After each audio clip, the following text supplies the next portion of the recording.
Hey guys, VHS82 apostrophe. A few thoughts right off the bat. With regards to zombies Halloween entries. Right off the bat. I don't want to get long-winded, but with regards to all the hate that these films bring, I think there is a willful desire to just plainly want to ignore some important things. Like Rob Zombie's whole vision for what he wanted to see uncompromised on film was exactly that. Or should I say not that, it was compromised when his initial pitch with Weinstein's was denied. His whole thought of just creating one film, cutting it smack dab in the middle, get an entire film of young Michael and an entire film more or less devoted to Carpenter's vision. But the first piece, Rob Zombie's, here's what I have to offer. Take it or leave it. Oh, and by the way, if you love Carpenter, you've got this piece too. But in effect, with the entry of H2, what we really have here is the third piece of a vision compromised but already done in the form of the first Halloween remake. And if you watch that film, it's almost impossible to walk away not realizing that, wait a minute, there are two different movies here, crunched into one. That was not his desire. Okay, that was forced upon him. And with regards to H2, he had roughly, from the minute that project landed into his hands and he moved, he had 6 months between creation on screen. I don't know who on this planet can do this in 6 months and at least get something that's even remotely half decent. But anyways, that's my little rant. BodyBags, where horror lies. Hey guys, Rob from Georgia, VHS82 apostrophe, and of course, you already know, we're talking Rob Zombie's Halloween 2, 2009, and maybe one of the most hated films out there. But there's a reason why I picked H2.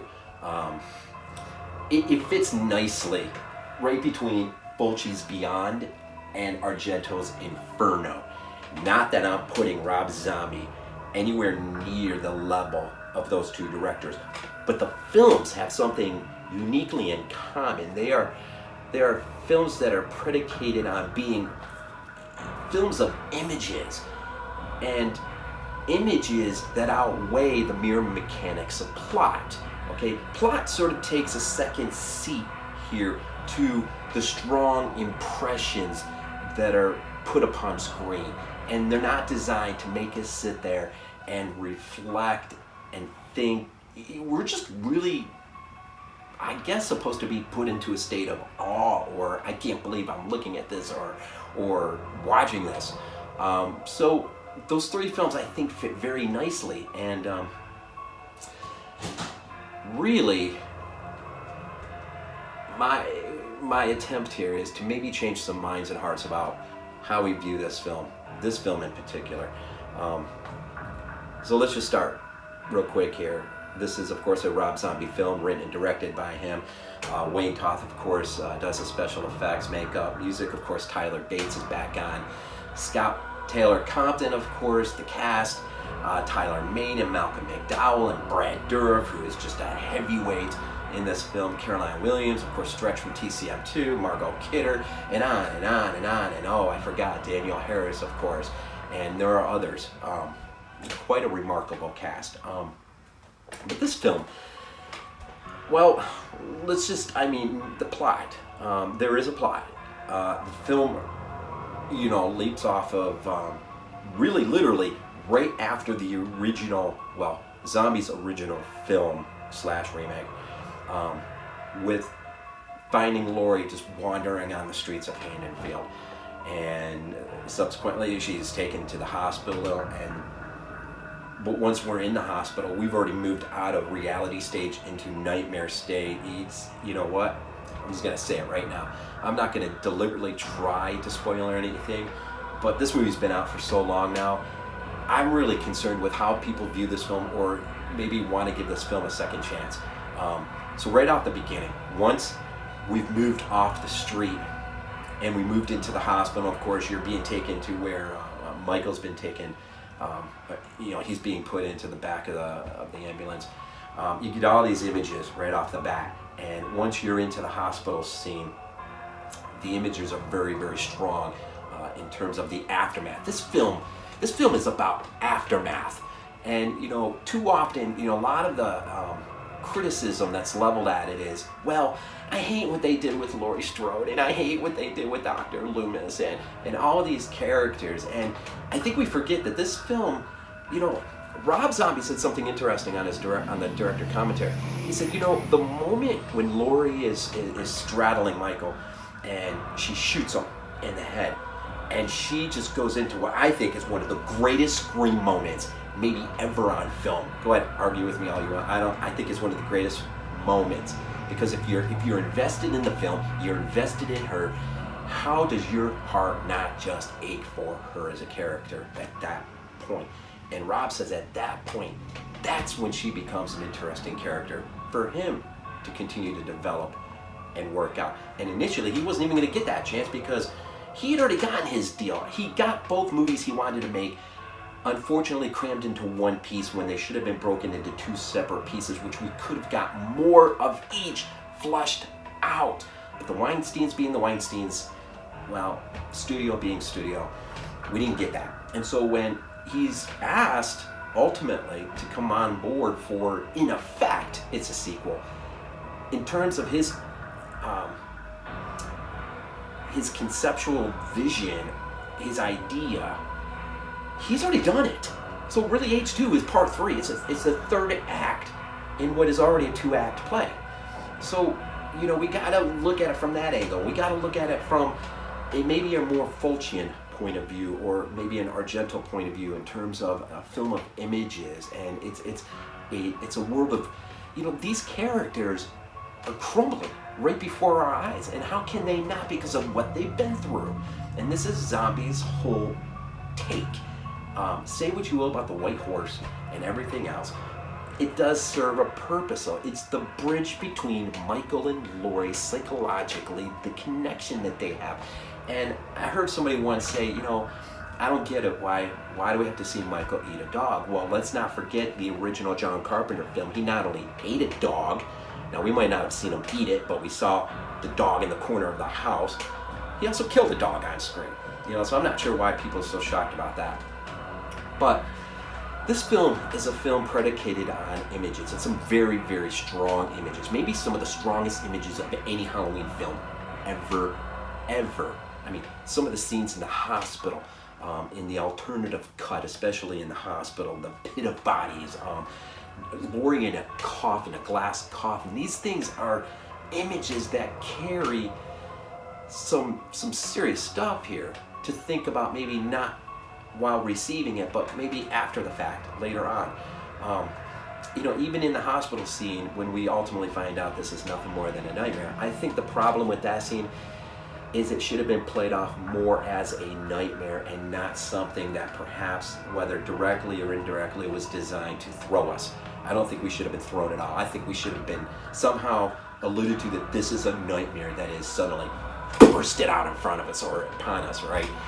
And one of the things in there is the guy who comes to her aid in her nightmare is the same name as her teddy bear when she wakes up.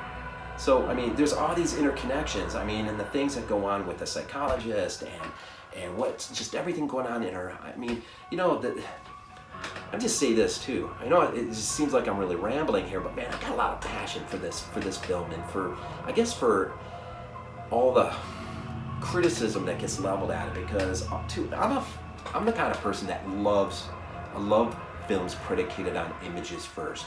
Okay, set the mechanics of plot off to the side. Let me just see something visual. Let me just see something that will make me think after the fact and maybe a few days, a few weeks down the road, if not longer, let me think about this stuff. And Zombie he does that with this film. I mean, it's not his fault that it's something splendidly different than what maybe we were wanting.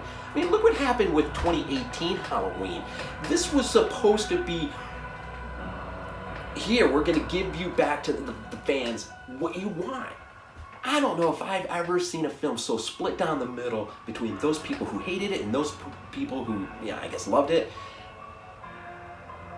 And here we have, at least in Zombie's first film and his follow-up, which in effect is a 3-act play if you consider his original intent, you have something here that really could have been leapt off upon into something else. And unfortunately, with 2018 film, Zombie's world, I mean, it's done, it's over with. So in terms of the one alternative cut, they're all dead, it's whatever. I mean, Brad Dourif's character, Sheriff Brackett, which I think, man, I'm telling you, I love his work on that. But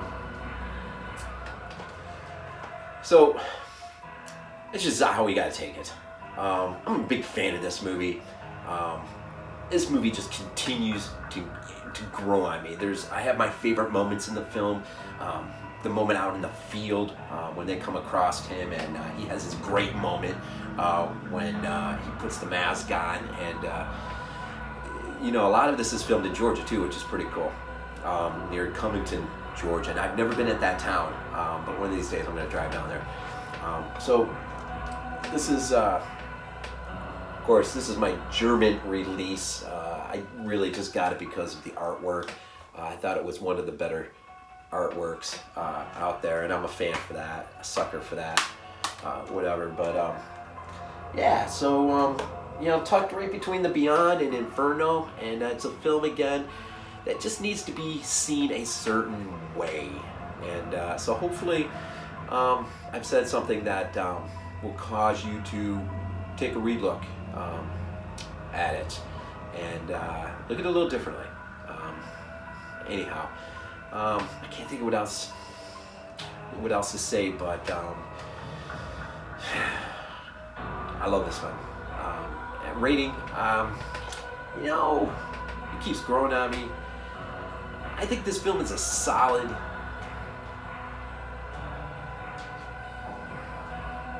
8.5 out of 10. It's an 8.5 out of 10 for me. And it continues to grow on me. I don't know if the rating will go, but yeah. So we'll leave it at that. Rob Zombie's H2O9. Some great music, some great effects, great visuals. The cinematography is really, really good. And it really does a good job of just wrapping really anything and everything that could possibly wrapped up. You may not like how it's done, but it is what it is. It's his vision to the best that he was able to display that vision on screen. So what it's worth, it's his. And in the end, hey, I'll take it. I enjoy it. So with that, y'all have a nice night.